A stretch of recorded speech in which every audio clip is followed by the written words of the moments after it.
Pleasure to be here. You've just heard the entire extent of my Spanish, though, so this will be in English.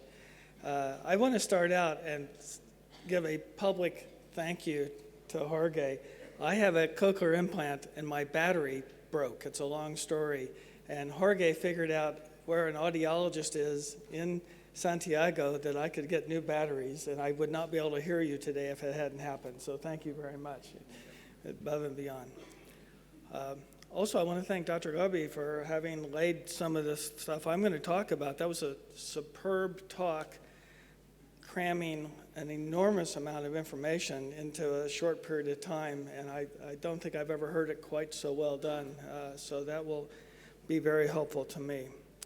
The question I've been asked to address is, should all patients with positive lymph node cancer, breast cancer, receive chemotherapy? Can I ask, how many of you were at the San Antonio Breast Cancer Symposium last December?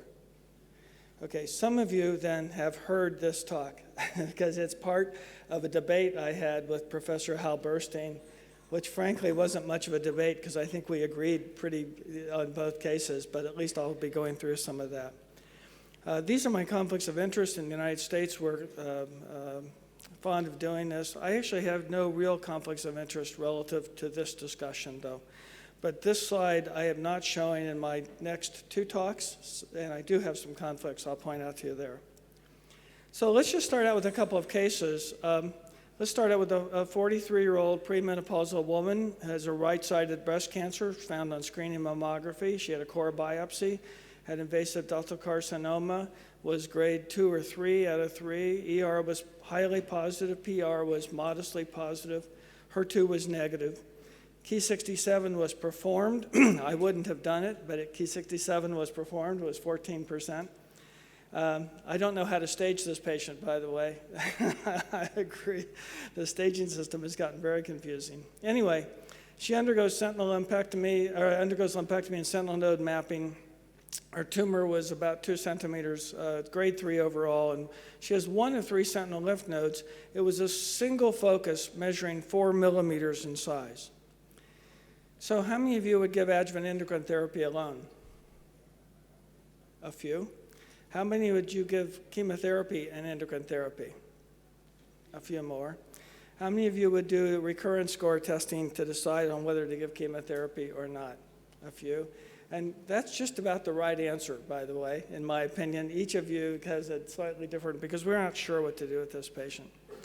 Nonetheless, Oncotype DX was sent and was 21. The patient said she wanted to get the best treatment possible. And then what would you recommend? And I'm not going to ask you to show your hands because my guess is it'll be equally mixed, but could be no chemotherapy, tamoxifen only, ovarian suppression plus tamoxifen, ovarian suppression plus an AI, or chemotherapy, and any of those options.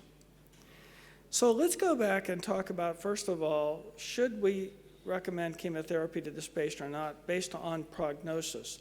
Is her prognosis sufficiently poor in spite of effective endocrine therapy that chemotherapy would help more people in her situation than hurt them? And in this case, let's only focus on 1 to 3 positive nodes and a low oncotype score. And the question here is, nodal metastasis alone justification for recommending adjuvant chemotherapy? In other words, does anatomy trump biology? She has a single positive node. We've traditionally said that's a bad prognostic finding, worse than node negative, and so she should get chemotherapy. And that raises two issues. Should we only use prognosis to make our decision? And prognosis means, are there node-positive breast cancer patients with such a favorable prognosis that they don't need chemotherapy? In other words, maybe we've overestimated the prognostic role of positive lymph nodes, and I'll get to that in just a moment. The second we'll talk about in the next case is, are there node-positive patients who have a poor prognosis, but chemotherapy won't work? And that's a different question that we will address in just a moment. Excuse me. So what about prognosis? Are there patients who have 1 to 3 positive nodes and a low recurrence score who do not need chemotherapy. And these are data from SWOG 8814, published by Kathy Albane and the rest of us in SWOG a few years ago. And what you can see here is that according to the recurrence score, which is along the x-axis, the odds of recurring if you do not receive chemotherapy very much still depend on the number of positive nodes. So the blue line are patients who have 1 to 3 positive nodes according to the recurrence score, and the yellow line are patients who have 4 or more positive nodes according to recurrence score. And so what you can see here is that if your recurrence score is less than 18, the traditional cutoff, you have still about a 25 to 35% chance of recurring if the results from protocol 8814 still pertain. Remember, the 88 in 8814 means the trial was started in 1988, 31 years ago. And it may well be that patients who had 1 to 3 positive nodes in those days had a much worse prognosis than patients who have 1 to 3 positive nodes these days, and I'll talk about that in just a moment. And then this is the risk of disease-free recurrence according to recurrence score, depending on whether you did or not receive chemotherapy, and so according to positive nodes in 8814 as well. Then these are data from ATAC, from the anastrozole versus tamoxifen versus a combination trial published by Mitch Dowsett at about the same time we published our paper. And what you can see here is that, in fact, in ATAC, which again was a more recent study than 8814, patients with 1 to 3 positive nodes, that's the yellow line. Here, am I doing this right? Whoop, I didn't mean to do that. The yellow line have about a 15 to 17% chance of recurrence, distant recurrence over the next 5 to 10 years. So there is a discordance here between the two trials. So my conclusion overall is that anatomic prognosis is still important, and prognosis in node-positive patients is worse than in node-negative patients. My second conclusion, though, is that genomic prognosis does pertain, but the risk of recurrence for patients with positive nodes and low recurrence score is still worse than those with low recurrence score and negative nodes. But that may also be directly related to the number of nodes you have. So, for example, if you're node negative, it's less than 10%. If you're node 1 to 3, it's about 15%. If you have 4 or more positive nodes, even with a low recurrence score, the risk can probably exceed 50%. But maybe we could avoid prognosis in a patient with a single positive lymph node if it's small. And why is that? Because perhaps those patients would not have been called node positive in 1988 or even 1990, but rather they would have been called node negative because they wouldn't have been found. And I'll talk about that in just a moment. So for this patient, based on prognosis alone, with a single less than 5 millimeter positive node and a low recurrence score of 21, it's probably reasonable to withhold chemotherapy from this patient. Why? Because I believe she would have been called node negative 35 years ago.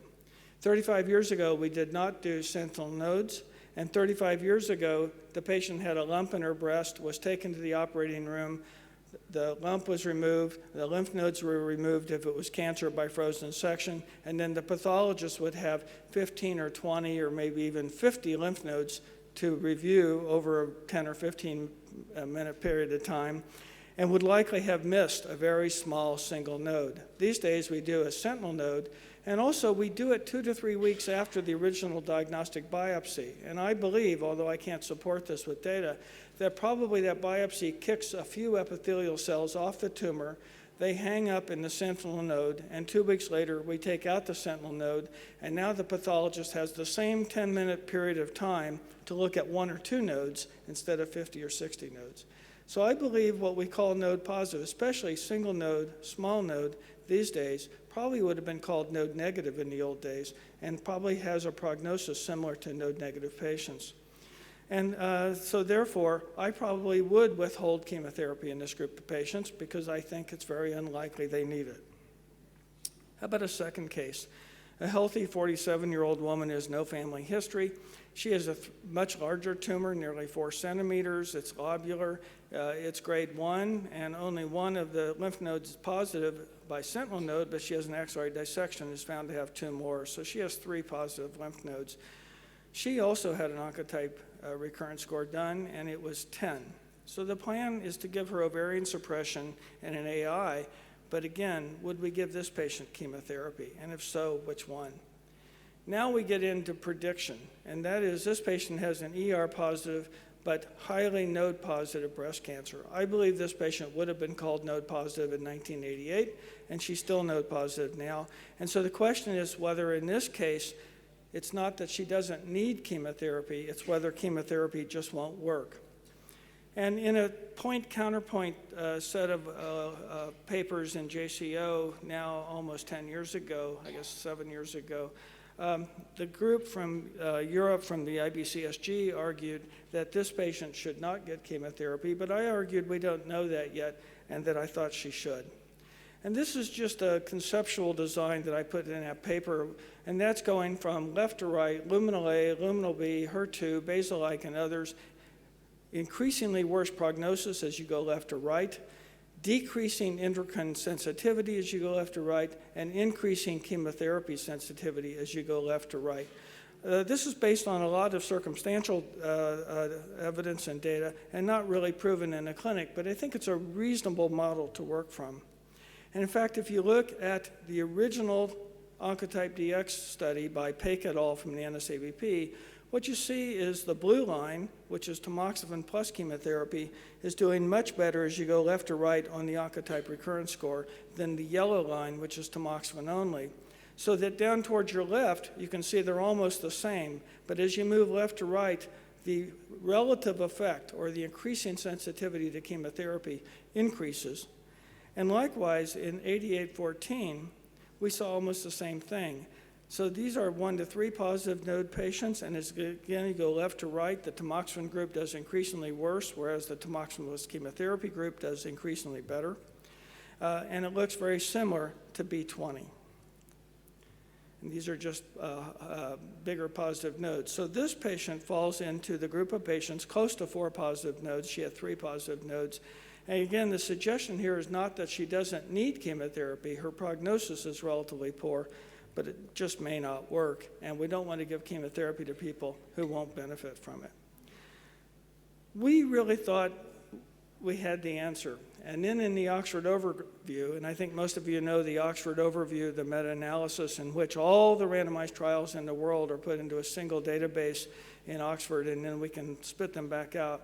We didn't have Oncotype DX, but we had surrogates of Oncotype DX. We had estrogen receptor, and we had age and grade and things like that.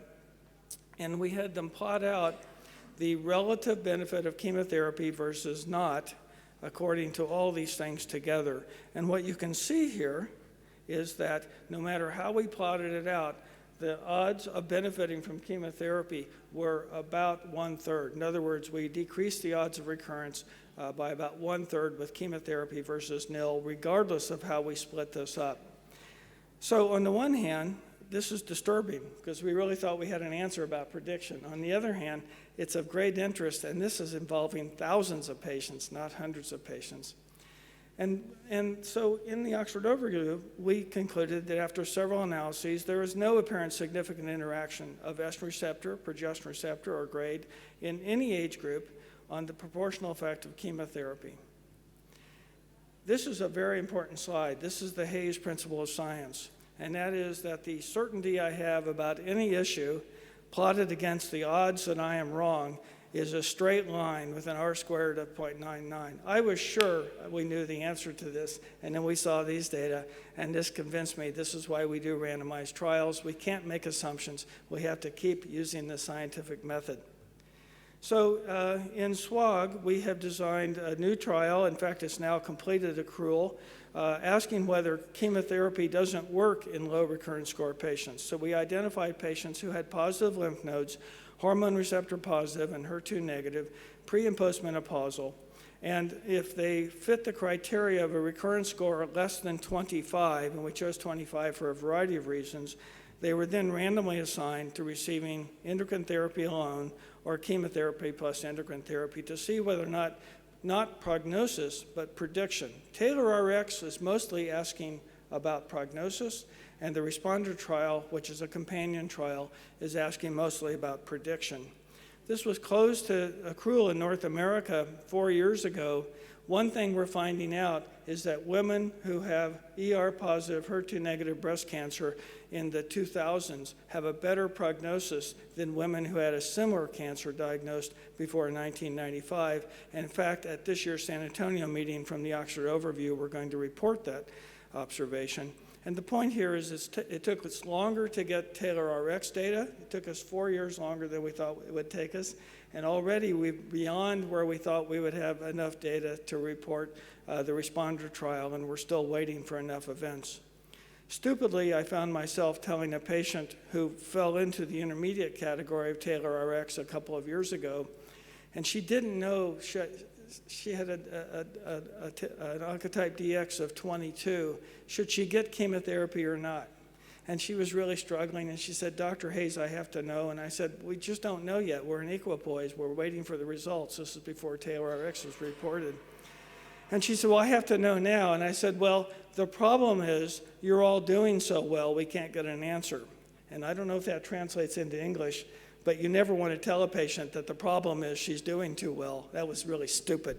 And as soon as I said it, my patient laughed, and she said, I don't think that's a problem. And I said, I agree with you.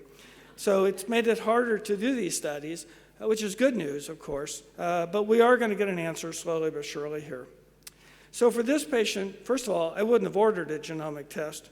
I would have recommended chemotherapy because their anatomic prognosis is so poor no matter what the score. And the Oxford Overview right now suggests that there is no predictive role of any of the biological subsets for chemotherapy, but it did not include genomic assays. And so the 8814 is provocative but needs validation, and the responder trial results are still pending. We're hoping we'll get results in the near future. So, should all patients receive chemotherapy? My answer is really depends. It's not no, it depends. And it depends on pathology. How positive are the lymph nodes? For example, I've arbitrarily said that less than 2 millimeters of a single node is probably not really positive. How about less than 3 millimeters? How about less than 4 millimeters? Less than 5 millimeters? We don't know where that cutoff is. It's all arbitrary. How about with extracapsular extension? That's probably real. That's probably not an artifact. It also depends on the patient desires. How much absolute benefit of improvement is worth it to that patient to put up with the side effects and the potential life-taking, life-threatening, or life-changing toxicities? And I found that differs patient to patient. Just like some of us like one basketball team and others like another basketball team, different patients